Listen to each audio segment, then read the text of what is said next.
दोस्तों पिछले कुछ दिनों से भारत और रशिया दोनों ही अपने बीच के ट्रेड को एक्सपेंड करने की कोशिश में लगे हुए हैं।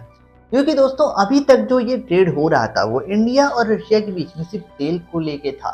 लेकिन जैसे जैसे ये सैंक्शंस बढ़ रहे हैं तो रशिया के अंदर जो इंस्टेल आइटम होती है, जैसे कि मेडिकल इक्विपमेंट हो गए, कार एसेसरीज हो गए, फाइटर जेट्स के पार्ट हो गए, या फिर हम बात करते हैं ऐसी चीजें जो युद्ध में नहीं इस्तेमाल होती है, सॉरी पैसेंजर प्लेन के पार्ट्स हो गए, मैं ये कहना चाहता था।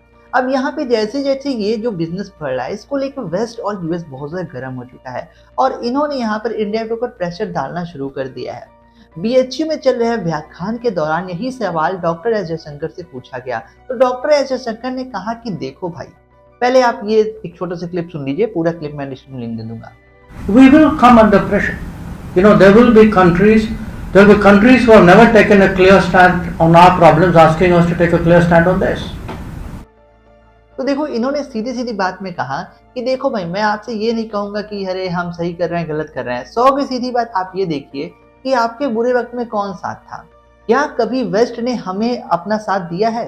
क्या वेस्ट इंडिया का ऑफिशियल मैप मानता है? क्या यूरोप मानता है कि इंडिया कश्मीर भारत का हिस्सा है? वो लोग ये नहीं मानते और वो लोग हमसे कैसे एक्सपेक्ट कर सकते हैं कि हम उनके साथ खड़े रहेंगे जबकि वो सिंगल टाइम भी हमारे साथ नहीं खड़े थे।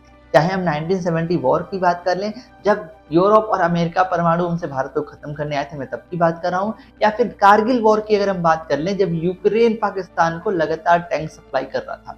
तो अगर हम कई पूरे सिनेरियो को देख लेना तो उन्होंने कहा है देखो भाई, कभी भी वेस्ट कंट्रीज इंडिया के सपोर्ट में खड़े नहीं हुए और आज वो चाहते हैं कि हम उनके साथ खड़े हो जाएं, तो ये सारी चीजें नहीं हो सकती। और दूसरी बात, हमारी किसी से कोई पर्सनल दुश्मनी नहीं है, हमारे लोगों के लिए जो सही होगा वो हम कर रहे हैं। अगर हमें लगता है कि मुझे वहां से तेल सस्ता मिल रहा है, हम तो जाते नहीं है, वो तो इंडियन प्राइवेट कंपनीज जाती हैं, वो रशिया से तेल ला रही हैं। प्लस अगर हमें वहां बिजनेस मिल रहा है तो हमें वहां बिजनेस करने में कोई प्रॉब्लम नहीं है। समझिएगा मेरी बात को। क्या यूएस इंडियन कार्स को एक्सेप्ट करेगा? क्या यूएस के अंदर टाटा महिंद्रा कार चलेगी? नहीं। अगर वो कार हम रशिया में बेच रहे हैं तो यूएस को इससे कोई तकलीफ नहीं होनी चाहिए।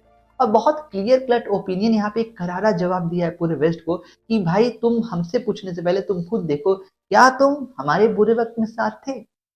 और अगर हमारे बुरे वक्त में साथ नहीं तो क्या तुम हमारे विरोध में खड़े थे? जी हाँ दोस्तों, देखिए, साथ खड़ा हो चाहे ना हो, लेकिन आप हमारे विरोध में खड़े हो जा रहे थे। ये पूरा वेस्ट हमारे विरोध में आना था बुरे वक्त में। तो जिसका उन्होंने क्लियर कट जवाब दिया और कहा कि ये पूछने से पहले खुद उन्हें अपने आप से पूछना चाहिए, क्या वो हमारे साथ खड़े थे या विरोध में। दोस्तों, आप इनकी ओपिनियन के बारे में अपना क्या राय देते हैं कमेंट बॉक्स में जरूर बताएं। और भी ऐसे खबरों बने रहने के लिए, जियोपॉलिटिक्स से अपडेट्स को जानने के लिए सब्सक्राइब वर्ल्ड फोरम।